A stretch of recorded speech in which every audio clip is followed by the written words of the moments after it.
3월 16일 월요일, 오늘 국내 증시는 지수는 강했지만 체감은 차가운 전형적인 쏠림 장세였습니다. 글로벌 AI 랠리에 대한 기대감으로 대형 반도체주에 수급이 집중된 결과입니다. 코스피는 1.1% 넘게 오른 5,549선에서 코스피 200 지수는 1.7% 이상 상승한 826선에서 마감했습니다. 반면 코스닥은 1.2% 넘게 내린 1138선으로 거래를 마치며 양시장에 뚜렷한 디커플링이 나타났습니다. 지수는 올랐지만 코스피 시장 내 하락 종목이 646개로 250개인 상승 종목을 2배 반 이상 웃돌았습니다. 지수 상승을 이끈 건 삼성전자와 SK하이닉스였습니다. 최태원 SK 회장의 엔비디아 GTC 방문 소식과 AI 산업의 호실적 전망이 강력한 매수 트리거가 되며 삼성전자는 2.8%가량 오른 18만 8,700원에 SK하이닉스는 7% 넘게 급등하며 97만 4천 원에 장을 마쳤습니다. 이러한 국내 대형 반도체주의 강세는 오늘 밤 미국 본장에서 글로벌 빅테크와 메모리 업종의 상승이 이어질 수 있음을 보여주는 선행지표로도 해석됩니다. 반도체에만 온기가 돌았을 뿐 전반적인 거시 환경의 불안감은 컸습니다. 미국과 이란의 대립으로 호르무즈 해협 긴장이 고조되면서 해운 운임이 오르고 브렌트유가 장중 배럴당 100달러를 돌파했습니다. 지정학적 리스크가 커지자 원달러 환율은 장중 1,501.0원까지 치솟았습니다. 2008년에서 2009년 글로벌 금융위기 이후 17년 만에 처음으로 1,500원을 넘어선 겁니다. 다행히 외환당국의 스무딩 오퍼레이션, 즉 미세 조정으로 추정되는 개입이 들어오면서 전 거래일보다 3.8원 오른 1,497.5원에 장을 마쳤습니다. 환율이 1,500원을 터치하며 고환율 국면이 굳어질 조짐을 보이자 환노출 달러 자산의 환차익을 극대화할 수 있다는 기대감이 함께 커지고 있습니다.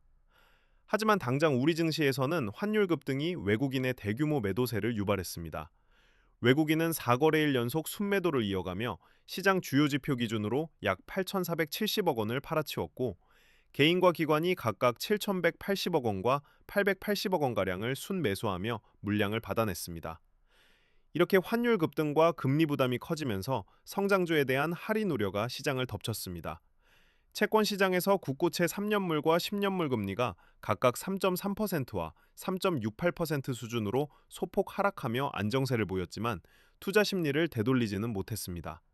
결국 2차 전지와 자동차, 인터넷, 로봇 등 주요 업종들이 일제히 약세를 면치 못했습니다. LG에너지솔루션과 에코프로비엠이 각각 36만 6천 원과 18만 7,400원으로 하락했고 50만 6천 원에 마감한 현대차를 비롯해 네이버, 두산로보텍스 모두 1에서 2%대 조정을 받았습니다. 반면 시장의 불안감을 역으로 타고 오르거나 개별 모멘텀이 있는 종목들로만 매수세가 몰렸습니다. 앞서 언급된 호르무즈 해협 봉쇄 우려에 흥하해운이 30% 가까이 급등하며 3,035원을 기록했고 알루미늄 가격 폭등 수혜 기대로 대오AL 역시 721원까지 올랐습니다. 방산협력 모멘텀을 받은 KAI가 4.6% 넘게 오르고 지배구조 개편 이슈가 부각된 CJ가 18만 6,900원으로 6% 가까이 상승했습니다.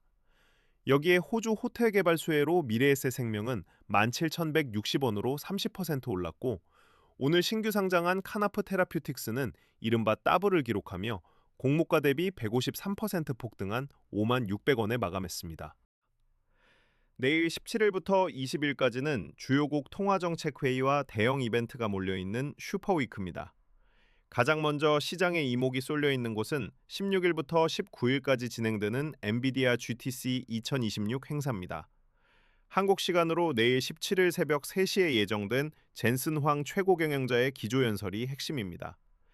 이 자리에서 차세대 AI 가속기의 스펙과 HBM 탑재량 가이던스가 어떻게 제시되느냐에 따라 SK하이닉스와 한미반도체 등 국내 반도체 밸류체인의 변동성이 크게 확대될 수 있습니다.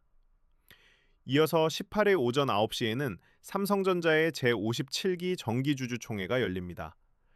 엔비디아향 HBM 퀄 테스트 통과 여부와 파운드리 턴어라운드 시점에 대한 경영진의 발언이 중요한 변수입니다. 특히 자사주 매입과 소각 등 추가적인 주주 환원 정책의 수위가 코스피 투자 심리에 큰 영향을 줄 것으로 보입니다. 통화정책 이벤트도 대기하고 있습니다. 19일 새벽 3시에는 미국 연방공개시장위원회 FOMC의 3월 회의 결과와 점도표가 공개되고 3시 30분에는 파월 의장의 기자회견이 이어집니다. 만약 점도표에서 금리 인하 횟수가 축소되는 매파적인 결과가 나온다면 국내 금리 민감 성장주들이 강한 하방 압력을 받을 수 있습니다. 같은 날 19일 발표될 일본은행의 금융정책 결정회의 결과도 중요합니다. 일본은행이 매파적인 스탠스를 보여 완만한 엔화 강세가 나타난다면 현대차와 기아 같은 국내 수출주의 가격 경쟁력에는 호재로 작용할 수 있습니다. 하지만 급격하게 엔화가 강세를 보일 경우 글로벌 엔캐리 트레이드 청산 매물이 쏟아질 리스크도 함께 안고 있습니다. 이어서 20일에는 미국의 파생 상품 동시만기일인 내마녀의 날이 기다리고 있습니다. 이날 발생한 파생만기 변동성은 다음 주 월요일 국내 증시의 시초가 왜곡으로 이어질 가능성이 있습니다. 이번 주는 대형 이벤트들의 결과에 따라 반도체와 금리 민감 성장주의 방향성이 크게 엇갈릴 수 있는 시점입니다. 시장의 변동성이 극대화될 수 있는 주간인 만큼 무리한 추격 매매를 자제하며 대기 중인 주요 일정들의 결과를 확인하실 것을 권해드립니다. 오늘 준비한 브리핑은 여기까지입니다. 구독과 알림 설정으로 매일 오후 국내 증시를 빠르게 요약받아 보세요. 오늘도 시청해주셔서 감사합니다.